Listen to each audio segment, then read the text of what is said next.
इन दोस्तों, मेरा नाम है अंकित सिन्हा और फैसेट्स ऑफ यूपीएससी में आपका स्वागत है। तो यूपीएससी सीबीआई के पॉलिटी के क्वेश्चंस हमारे रह गए थे। इस वीडियो में हम इसे कवर करेंगे। स्टार्ट करते हैं पहले क्वेश्चन से। देखिए, आपसे क्या कहा जा रहा है कि इंडिया की जो फेडरलिज्म है, जो संघवाद है ना, इसके विषय में कौन सी बात सही नहीं है। पहला आप वीडियो पॉज करके अटेम्प्ट करिए, उसके बाद ही वीडियो में आगे बढ़िएगा। पहले ये कहा जा रहा है कि जो भारत का फेडरलिज्म है, ये सेपरेशन ऑफ पावर पर बेस्ड है, यानी पावर्स के डिस्ट्रीब्यूशन पर, शक्तियों के पृथक्करण पर, सेपरेशन पर आधारित है। दूसरा ये कहा जा रहा है जो भारत का सुप्रीम कोर्ट है, ये इंडिपेंडेंटली एंटाइटल्ड है भारत के कॉन्स्टिट्यूशन को इंटरप्रेट करने के लिए, यानी भारतीय संविधान की व्याख्या करने के लिए आज़ाद है, स्वतंत्र है। तीसरा ये कहा जा रहा है जो सरकार के अलग अलग लेयर्स हैं, स्तर्स हैं, यानी जो टायर्स हैं, वो स्पेसिफिक जुरिस्डिक्शन के हैं, यानी उनकी अलग से अपनी अधिकारिता है, स्पेसिफाइड जुरिस्डिक्शन है उनका। चौथा ये कहा जा रहा है जो सोर्सेज है रेवेन्यू का, जो प्रत्येक लेवल की गवर्नमेंट है, ये भी स्पेसिफाइड है, ये भी उनके निर्दिष्ट में है। अब ये क्वेश्चन मैंने देखा तो मुझे यूपीएससी सीएपीएफ के क्वेश्चन की याद आ गई।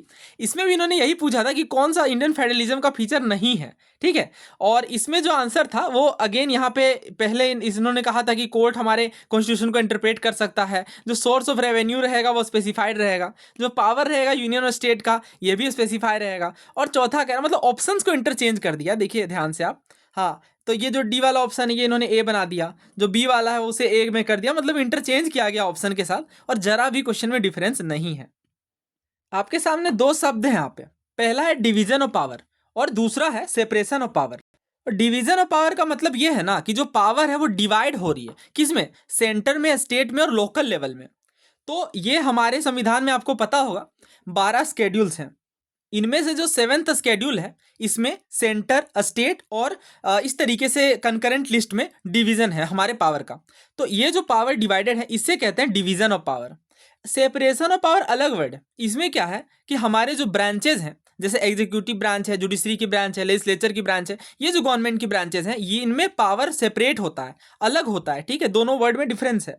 तो हमारे देश के अंदर डिवीजन ऑफ पावर जो है ये हम लोग ज़्यादा फॉलो करते हैं। हालांकि अगर आप देखो आर्टिकल 50 में भी इन्होंने कहा है कि जिस तरीके से एग्जीक्यूटिव और जुडिशरी के बीच हमें एक तरीके से सेपरेशन बना करके चलना है, तो कुछ एलिमेंट हमारे संविधान के अंदर सेपरेशन ऑफ पावर का भी है, बट हम मोस्टली डिवीजन ऑफ पावर को फॉलो करते हैं। और ये जो सेपरेशन ऑफ पावर है ये आपको जनरली यूएस के कॉन्स्टिट्यूशन में देखने को मिलेगा। आई होप आपको क्लैरिटी मिली है। हम बात कर रहे हैं डिवीजन ऑफ पावर की। डिवीजन ऑफ पावर का मतलब क्या है, जो शक्तियां हैं उन्हें हम डिवाइड कर रहे हैं 3 लिस्ट में, सेंटर में, स्टेट में और कंकरेंट में। तो ये जो क्वेश्चन था जिसमें आपसे कहा गया कि जो इंडिया का फेडरलिज्म इस सेपरेशन ऑफ पावर पर आधारित है, तो जी ये बात गलत है। सेपरेशन ऑफ पावर पर नहीं बल्कि डिवीजन ऑफ पावर पर आधारित है। और मुझे बताकर बहुत खुशी हो रही है कि सीएपीएफ 2022 की भी हमने कंप्लीट एनालिसिस करी हुई है। तो यही होता है प्रीवियस ईयर क्वेश्चन को कवर करने से फायदे। बाकी चीज़ें एक्सप्लेन करने की तो नीड नहीं है ना। सुप्रीम कोर्ट हाँ इंटरप्रेट कर सकती है संविधान को, अलग अलग टायर्स है और इनके स्पेसिफाइड जुरिस्डिक्शन है, ये तो हमें पता ही है। इसके बाद सोर्स ऑफ रेवेन्यू, हाँ ये भी स्पेसिफाइड है, प्रॉपर आर्टिकल्स भी देखने को मिलता है। तो मैं आपसे क्वेश्चन पूछता हूँ, आप बताइए कि जो पंचायत है इनके रेवेन्यू के लिए कौन सा आर्टिकल है। दोस्तों, इंडियन फेडरलिज्म पर 50 से भी ज़्यादा प्रीवियस ईयर क्वेश्चन है, बट अगर हम उन्हें यहाँ पे कवर करेंगे तो फिर हम सीबीआई के क्वेश्चंस कब डिस्कस कर पाएंगे, इसलिए हम इन्हें यहाँ पे कवर नहीं कर रहे हैं, ठीक है। और आप देखोगे तो यही चीज़ें हम हिस्ट्री के साथ भी करते हैं, इवन पेड कोर्स मॉड्यूल का भी हमारा ये पार्ट है। तो ये आपको समझना ही पड़ेगा एट द एंड कि आपको प्रीवियस ईयर क्वेश्चन किस वे में करना है। ये नहीं कि आप ईयर उठा करके रेंडमली क्वेश्चन सॉल्व करना शुरू कर दो, यकीन मानिए आपको कोई खास बेनिफिट नहीं निकल करके आएगा। एस्टीमेट कमेटी के बारे पूछ रहे हैं कि जो प्राक्कलन समिति है, ठीक है, या अनुमान समिति भी कहते हैं, इसमें कौन सी बात सही नहीं है।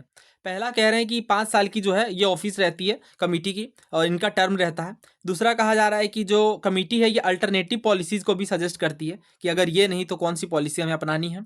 तीसरा मनी बिल को भी एग्जामिन करती है। और चौथा कमेटी ये सजेस्ट करती है कि किस तरीके से जो पार्लियामेंट है उन्हें एस्टिमेट्स को प्रेजेंट करना है, उनके जो खर्चे हैं उनका अनुमान लगाना है। तो कुछ चीज़ें कवर करते हैं पहले एस्टिमेट्स कमेटी के बारे में। तो एस्टिमेट्स कमेटी का क्या काम है वो समझते हैं। सबसे खास बात जो आपको समझनी है एस्टिमेट कमेटी के बारे में कि इनके जो मेंबर्स हैं ये केवल और केवल लोकसभा से होते हैं, राज्यसभा से कोई मेंबर नहीं होते हैं। और इस पर ना जाने कितनी बार क्वेश्चंस पूछा गया है, कुछ क्वेश्चंस मैं यहाँ पर भी लेकर के आया हूँ। कितने मेंबर्स होते हैं, 30 मेंबर्स होते हैं, 30 मेंबर्स होते हैं, ध्यान रखिएगा। एस्टिमेट कमेटी में 30 मेंबर्स होते हैं और 30 के 30 लोकसभा से होते हैं। अगर इस्टेब्लिशमेंट की बात करोगे तो 1921 में जो है, 1921 में ये फाइनेंस मिनिस्टर उस टाइम पे जॉन मथाई थे, उनके रिकमेंडेशन के आधार पर गठित हुई थी। और इलेक्शन की जब आप बात करोगे कि इनके जो 30 सदस्य हैं ये किस तरीके से इलेक्ट होते हैं, ऑब्वियस सी बात है, जब लोकसभा के मेंबर्स हैं तो लोकसभा के अंदर ही प्रोपोर्शनल रिप्रेजेंटेशन के माध्यम से जो वोटिंग है वो होती है। और एक खास बात समझिएगा कि जो मिनिस्टर हैं उन्हें सदस्य नहीं बनाया जा सकता इस कमेटी का। कई बार ये पूछते हैं कि एस्टिमेट कमेटी के जो चेयरमैन हैं ये कैसे होते हैं, तो जो स्पीकर हैं ये अपॉइंट करते हैं उन 30 मेंबर्स में से ही किसी एक को चेयरमैन। ध्यान रखिएगा, ये चीज़ इंपॉर्टेंट है। और इसके बाद फंक्शन वही है, जब नाम ही है इनका एस्टिमेट्स, तो यही एस्टिमेट्स वगैरह, बजट वगैरह जो आते हैं, प्रस्तुत होते हैं, उनके बारे में ये एस्टिमेट्स प्रदान करते हैं। तो इस क्वेश्चन को अटेम्प्ट करिए। आपसे पहला स्टेटमेंट ये कहा गया है कि जो टर्म ऑफ ऑफिस होता है ये 5 साल का होता है। दूसरा ये कह रहे हैं कमिटी अल्टरनेटिव पॉलिसीज को सजेस्ट करती है। तीसरा मनी बिल को एग्जामिन करती है। और चौथा वही एस्टिमेट वाली बात है। पहला बिल्कुल गलत है। देखिए 5 साल नहीं बल्कि 1 साल होता है। वेरी वेरी इंपॉर्टेंट, ध्यान रखिएगा। जो एस्टिमेट कमिटी होती है इनका जो टर्म ऑफ ऑफिस होता है वो 1 साल का होता है। कमिटीज के ऊपर भर भर के क्वेश्चन आते हैं, बट यहाँ पे हम सारे क्वेश्चन कवर नहीं कर पाएंगे, कुछ क्वेश्चन जरूर कवर करेंगे। देखिए क्या कहा जा रहा है कि राज्यसभा में जो है किस कमिटी के प्रतिनिधि नहीं देखने को मिलते हैं। तो किस कमिटी के, क्या ये पब्लिक अकाउंट है, क्या पब्लिक अंडरटेकिंग है, एस्टिमेट है, या फिर welfare of schedule caste and schedule tribe वाली कमिटी है। अभी मैंने आपको बताया कि जो अनुमान समिति एस्टिमेट कमेटी है इसमें 30 मेंबर्स होते हैं और 30 के 30 लोकसभा से होते हैं। एक और काफ़ी इंपॉर्टेंट कमेटी है पब्लिक अकाउंट कमेटी, जिसकी चर्चा हम आगे भी करेंगे। असल में ये भी जो है 1921 में स्टैब्लिश हुई है गवर्नमेंट ऑफ इंडिया एक्ट 1919 के तहत। और ख़ास बात यह है कि इसमें लोकसभा और राज्यसभा दोनों का रिप्रेजेंटेशन है। लोकसभा से 15 मेंबर होते हैं और राज्यसभा से इनके लगभग आधे यानी 7 मेंबर्स होते हैं। टोटल 22 मेंबर्स देखने को मिलेंगे। इनका जो मुख्य काम है किनका, पब्लिक अकाउंट कमेटी का। नाम से समझिए, पब्लिक अकाउंट्स की बात कर रहे हैं, यानी जनता की बात कर रहे हैं, यानी ये फाइनेंस अकाउंट को एक तरीके से इनको एग्जामिन करते हैं। और ये बेसिकली जो हमारे कंट्रोलर एंड ऑडिटर जनरल है उनको असिस्ट करने का काम करती है ये कमेटी। फिलहाल हम अगर इस क्वेश्चन का आंसर देखें तो ऑब्वियसली बात है आंसर क्या होगा, एस्टिमेट्स कमेटी। आगे बढ़ते हैं, इस क्वेश्चन को आप अटेम्प्ट करिए। उम्मीद है आपने अटेम्प्ट किया होगा, यूपीएससी सीडीएस के द्वारा पूछा गया सवाल है। वही एस्टिमेट कमेटी के बारे में क्वेश्चन है। पहला कह रहे हैं कि इकोनॉमीज को या अगर ऑर्गेनाइजेशन में इंप्रूवमेंट करना है, एफिशिएंसी, एडमिनिस्ट्रेटिव रिफॉर्म, ये सारी चीज़ों के बारे में एस्टिमेट कमेटी अपने विचार रखती है, रिपोर्ट प्रस्तुत करती है। दूसरा कहा जा रहा है अल्टरनेटिव पॉलिसीज भी सजेस्ट करती है जिससे एफिशिएंसी आ सके और जो इकोनॉमी है वो सब चीज़ें एडमिनिस्ट्रेशन में हमें बेहतर ढंग से देखने को मिले। तीसरा कहा जा रहा है कि एग्जामिन करना कि money is well laid out with in the limit of the policy. ठीक है, एस्टिमेट जो रखा गया उसके अकॉर्डिंग मनी जो है वो बाहर निकाली गई, उनका इस्तेमाल सही ढंग से हुआ है। चौथा कह रहे हैं एग्जामिन करेगी रिपोर्ट्स को अगर controller and auditor general public undertakings पर प्रस्तुत करते हैं तो। देखिए जो कैग है ना, जो कंट्रोलर एंड ऑडिटर जनरल हैं, इनके अकाउंट्स को रिपोर्ट, इनके जो रिपोर्ट्स हैं इनको एग्जामिन करने का काम पब्लिक अकाउंट कमेटी करती है, ना कि एस्टिमेट कमेटी। तो चौथा आप हटा करके आंसर बोल सकते हैं डेफिनेटली ऑप्शन सी यहाँ पे करेक्ट होगा, 1, 2 एंड 3। तो हमें पता है कैग के विषय में आर्टिकल 148 टू 151 है। तो आप आर्टिकल 151 जब पढ़ोगे तो इन्होंने साफ लिखा है कि जो कैग के रिपोर्ट्स हैं और ये जो कि प्रेसिडेंट को सबमिट किए जाते हैं ये प्रत्येक हाउस में रखे जाएंगे। और यहाँ पे अगर आप ध्यान से देखो तो ये बात की जा रही है किनकी, पब्लिक अकाउंट कमेटी की, क्योंकि पब्लिक अकाउंट कमेटी ही एनुअल ऑडिट रिपोर्ट को एग्जामिन करती है कैग की। और ये पार्लियामेंट के विषय में हमने देखा कि प्रेसिडेंट के द्वारा प्रस्तुत किए जाते हैं पार्लियामेंट में आर्टिकल 151 के तहत। चलिए आगे बढ़ते हैं, कुछ स्टेट पीएससीज के रेलेवेंट क्वेश्चन कवर करते हैं रिसेंट वाले। क्या वही बात है ना, सब चीज़ें सेम ही पूछ रहे हैं। कंट्रोलर एंड ऑडिटर जनरल के रिपोर्ट्स को स्क्रूटनाइज करने का यानी चेक करने का काम किनके द्वारा किया जाता है। तो ऑब्वियस सी बात है हम बात कर रहे हैं किनकी, अकाउंट्स वाली बात है ना। ठीक है, तो पब्लिक अकाउंट की कमेटी। और भी आगे बढ़ते हैं, देखिए क्या कह रहे हैं कि अच्छा केक के रिपोर्ट कौन, पब्लिक अकाउंट कमेटी। मतलब ठीक है, रेपिटेशन होता है तो हमें ये चीज़ एक्सेप्ट करनी पड़ेगी और उस तरीके से पढ़ाई भी करनी पड़ेगी। एस्टिमेट कमेटी एक एडहॉक, ये क्वेश्चन मुझे बढ़िया लगा, एडहॉक कमेटी है एस्टिमेट कमेटी। दूसरा कह रहे हैं जो कमेटी ऑन रेलवे कन्वेंशन है ये एक स्टैंडिंग कमेटी है। तो बात करते हैं थोड़ा ब्रीफ में। देखिए जो पार्लियामेंट की कमेटी होती है ये क्या होती है, तो असल में ये होता है कि जो एमपीज हैं, जो हमारे सांसद हैं, ये एक तरीके से पैनल बना लेते हैं और ग्रुप ऑफ एमपीज मिल करके एक पर्टिकुलर कमेटी के रूप में काम करते हैं। तो ये जो कमेटी होती है ये बेसिकली हमारे पार्लियामेंट में दो तरीके की देखने को मिलती है। पहली होती है स्टैंडिंग कमेटी और दूसरी होती है एडहॉक कमेटी। क्या डिफरेंस है? बहुत आसान सी बात है। स्टैंडिंग कमेटी क्या होती है? स्टैंडिंग कमेटी वो कमेटी होती है जो परमानेंट बेसिस पर गठित होती है, परमानेंट नेचर की होती है और हर साल या फिर डिपेंड करेगा कौन सी कमेटी है, बट एटलीस्ट पीरियोडिक तो होती है, टाइम टू टाइम गठित होती है और कंटिन्यूअस बेसिस पर वर्क करती है। और जबकि जो एडहॉक होती है ना, ये टेम्प्रोरी नेचर की होती है और कोई एक पर्टिकुलर काम टास्क लिया इन्होंने, उसके बाद ये कमेटी गठित हुई, जैसे ही ये टास्क खत्म होगा ये कमेटी भी अपने अस्तित्व से हट जाएगी। आई होप आप समझ पाए हैं। तो जैसे इन्होंने कहा कि एस्टिमेट कमेटी एक एडहॉक है, नहीं, स्टैंडिंग है ना। एस्टिमेट कमेटी स्टैंडिंग कमेटी है और तभी तो ये लगभग आप देखो एस्टिमेट कमेटी हर साल गठित होती है। तो असल में ये इंटरचेंज किया गया और ऐसे बहुत सारे क्वेश्चंस में आपको इंटरचेंजिंग देखने को मिलेगी। तो जो रेलवे कन्वेंशन वाली कमेटी है ये एक तरीके की एडहॉक कमेटी है और ये टाइम टू टाइम रेजोल्यूशन के बाद गठित की जाती है। हालांकि मैं फिर भी आपको रेलवे कन्वेंशन की कमेटी के भी मेंबर्स बता दूं। 18 मेंबर्स होते हैं बेसिकली, ठीक है, जिनमें 12 लोकसभा से होते हैं और 6 राज्यसभा से होते हैं, but not that much important for exam, क्योंकि ये एक तरीके की एडहॉक है, टेम्प्रोरी बेसिस पर गठित होती है। आंसर होगा option D, neither one not two, because both statements are interchanged. आगे बढ़ते हैं। देखिए, कहा जा रहा है कि इंडियन पार्लियामेंट यानी भारतीय संसद की सबसे बड़ी कमेटी कौन सी होती है? तो जिसमें 30 मेंबर्स होते हैं, एस्टिमेट कमेटी ये सबसे बड़ी कमेटी होती है। तो एस्टिमेट कमेटी में 30 मेंबर, बाकी अगर आप देखो तो जो स्टैंडिंग कमेटी थे जो इंपॉर्टेंट है, पब्लिक अकाउंट कमेटी की हमने चर्चा करी, 22 मेंबर्स होते हैं, 15 लोकसभा और 7 राज्यसभा से। एस्टिमेट कमेटी में 30 जो मेंबर्स होते हैं, 30 लोकसभा से होते हैं। पब्लिक अंडरटेकिंग में भी 22 होते हैं, यानी 15 जो है लोकसभा से और 7 जो है राज्यसभा से होते हैं। तो आंसर क्या हो जाएगा इस क्वेश्चन का? Option B. आगे बढ़ते हैं। अगेन आप ये ट्राई करिए, यूपीएससी ईपीएफओ का क्वेश्चन है, एस्टिमेट कमेटी के ऊपर पूछा गया है। तो पहले स्टेटमेंट में ये कहा जा रहा है, पहले ऑप्शन में, कि ये रिपोर्ट प्रस्तुत करती है कि क्या इकोनॉमीज, ऑर्गेनाइजेशन की इंप्रूवमेंट, एफिशिएंसी, ये सारी चीज़ें जो कि एस्टिमेट से संबंधित है, एस्टिमेट से प्रभावित है, इनके विषय में रिपोर्ट प्रस्तुत करने का काम करती है। दूसरा ये कहा जा रहा है कि जो गवर्नमेंट के फाइनेंस अकाउंट्स हैं इनके एप्रोप्रिएशन को स्क्रूटनाइज करने का काम करती है। तीसरा कह रहे हैं कि जो कैग हैं इनके रिपोर्ट्स को एग्जामिन करने का काम करती हैं। और चौथा कह रहा है जनरल पब्लिक इंटरेस्ट के भी जो बिल्स हैं इनको एग्जामिन करने का काम करती है। सारी बातें हमने कवर करी हैं। आंसर क्या होगा इसका? Option A. क्यों बाकी के ऑप्शंस गलत है वो देखते हैं। तो जो दूसरी बात कही गई है कि फाइनेंस अकाउंट वगैरह को स्क्रूटनाइज करना, फाइनेंस अकाउंट, ठीक है, नाम से समझिए, फाइनेंस के अकाउंट्स के एक तरीके से फाइनेंस की बात की जा रही है, तो इसके लिए पब्लिक अकाउंट कमेटी है ना। ये तो जनता की कमेटी है, जनता के पैसों वाली कमेटी है, यानी पब्लिक अकाउंट्स की कमेटी है और यही स्क्रूटनाइज करने का काम करती है गवर्नमेंट ऑफ इंडिया के फाइनेंस अकाउंट्स को, और यही रिपोर्ट भी देखती हैं कैग के। और चौथा भी क्यों गलत है? क्योंकि ये काम है कमिटी ऑन पेटिशंस का, ठीक है, जनरल पब्लिक इंटरेस्ट वाला। तो बाकी गलत है सारा, ऑप्शन ए यहाँ पे बिल्कुल सही है। आगे बढ़ते हैं। ये क्वेश्चन आई नो आप काफ़ी आसानी से कर लोगे, सारी बातें तो रिपीटेड ही है। एस्टिमेट कमेटी में लोकसभा से मेंबर्स होते हैं। कैग जो हैं ये फ्रेंड और गाइड होते हैं। किनके फ्रेंड और गाइड होते हैं? तो अभी हमने बात करी ये किनके? पब्लिक अकाउंट कमेटी के।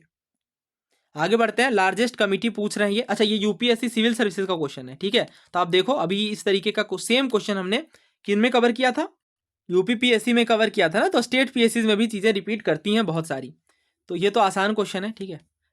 आंसर होगा इसका ऑप्शन बी। ऑप्शन बी यहाँ पे सही होगा। एस्टिमेट कमेटी में 30 मेंबर्स हैं, ये लार्जेस्ट कमेटी है। आगे बढ़ते हैं। देखिए क्या कहा जा रहा है, which of the following committees of parliament has no member from Rajya Sabha. UPSC CAPF का क्वेश्चन है, मतलब ह्यूज रिपीटेशन है हर टॉपिक से, ठीक है। एस्टिमेट कमेटी की ही हम बात कर रहे हैं। हाँ, आगे बढ़ते हैं। सरकारिया कमीशन के विषय में पूछा गया। तो 1983 में जो सरकारिया कमीशन गठित हुई ये किनसे संबंधित है? आसान क्वेश्चन है, आई नो आपको पता है ये। आंसर होगा इसका सेंटर स्टेट रिलेशनशिप, बिकॉज केंद्र और राज्य के जो संबंध है इनको कवर करने के लिए, इनके विषय में सुझाव देने के लिए कमीशन गठित हुई थी। तो 1983 में सेंट्रल गवर्नमेंट ने 3 मेंबर की बॉडी की कमीशन गठित करी। काम क्या था इनका? काम था सेंटर स्टेट के रिलेशन को देखना।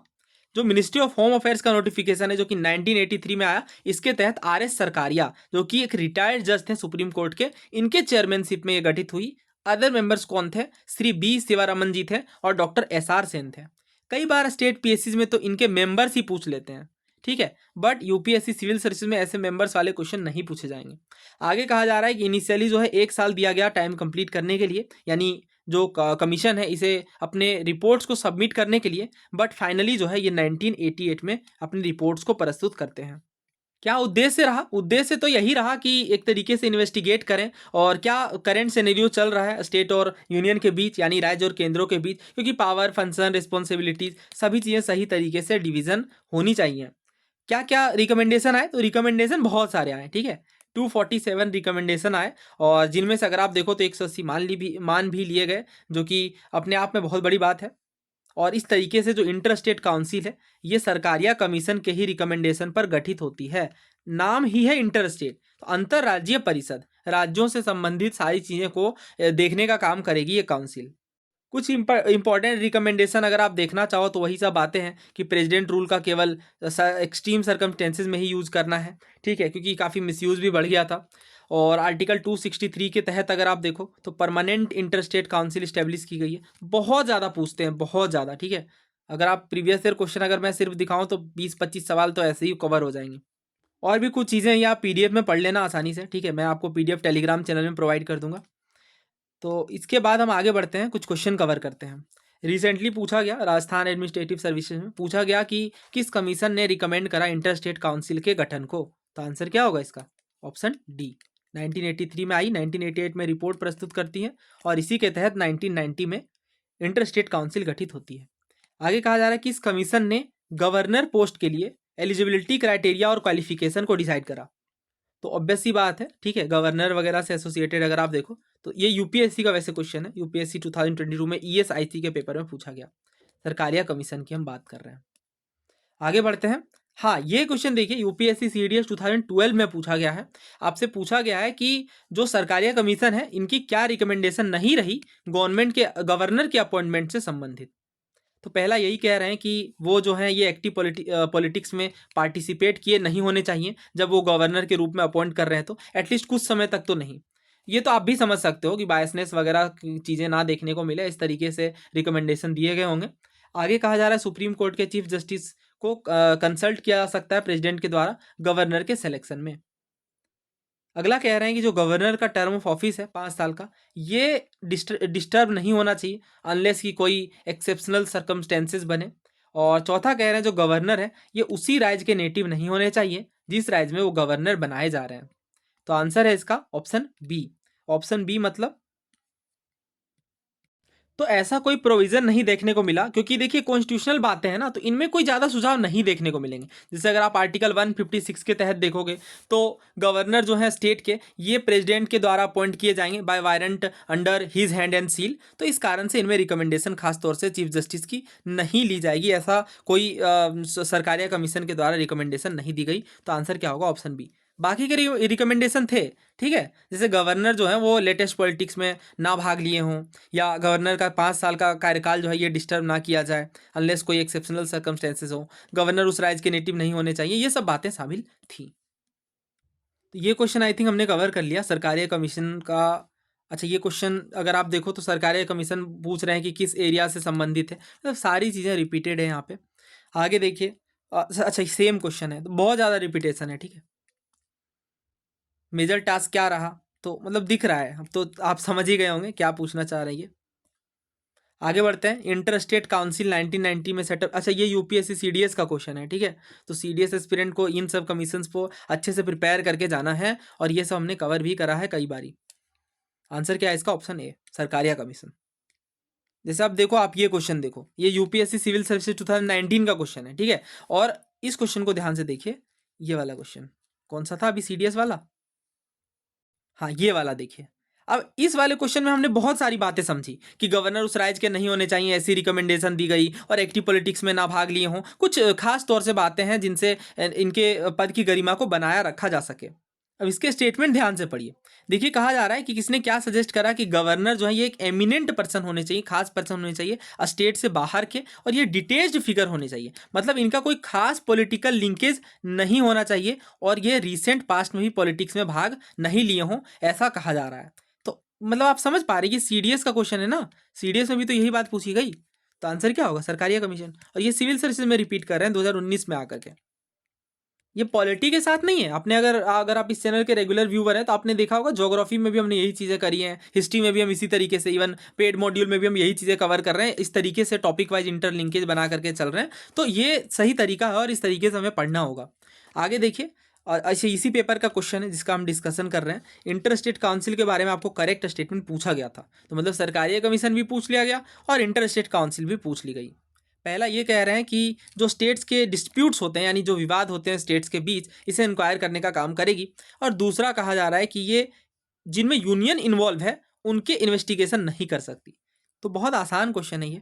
अगर आप ध्यान से सोचो तो इंटर स्टेट काउंसिल किस लिए गठित की गई थी, तो मेजर जो बात थी वो थी सेंटर स्टेट रिलेशन। तो जब सेंटर ही इसमें शामिल है तो सेंटर के जो इन्वेस्टिगेशन है वो क्यों नहीं किए जाएंगे।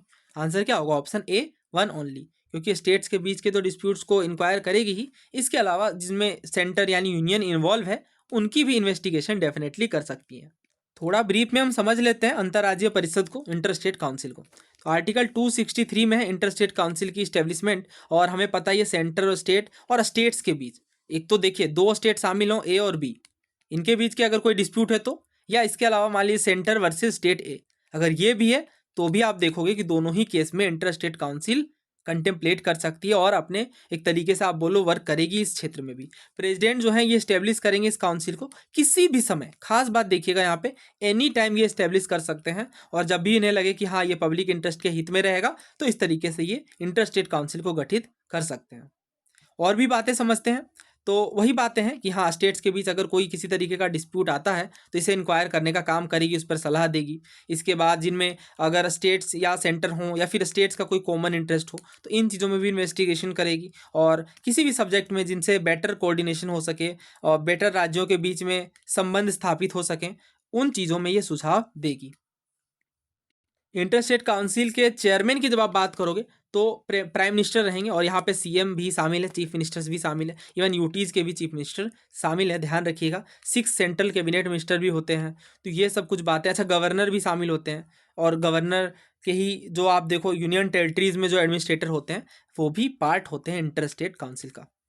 क्वेश्चंस तो और काफ़ी सारे हैं, कवर करेंगे ही हम ऑब्वियसली, बट जो मैं बात आपको सिखाना चाह रहा हूँ क्या आप वो सीख पा रहे हैं। बात सिर्फ इतनी सी है कि पीवाईक्यू इंटरलिंकेज को आप समझ पाएँ, ठीक है, और टॉपिक वाइज चीज़ें प्रिपेयर करें क्योंकि यही आपका प्राइम मोटिव होना चाहिए। इसी तरीके से आप इजीली कवर कर सकते हो किसी भी पेपर को, चाहे आप सीडीएस की बात कर लीजिए चाहे सिविल सर्विसेज की। उम्मीद है आपको इस वीडियो से कुछ नया सीखने को मिला होगा। धन्यवाद, मिलते हैं जल्द ही नए वीडियो में। जय हिंद।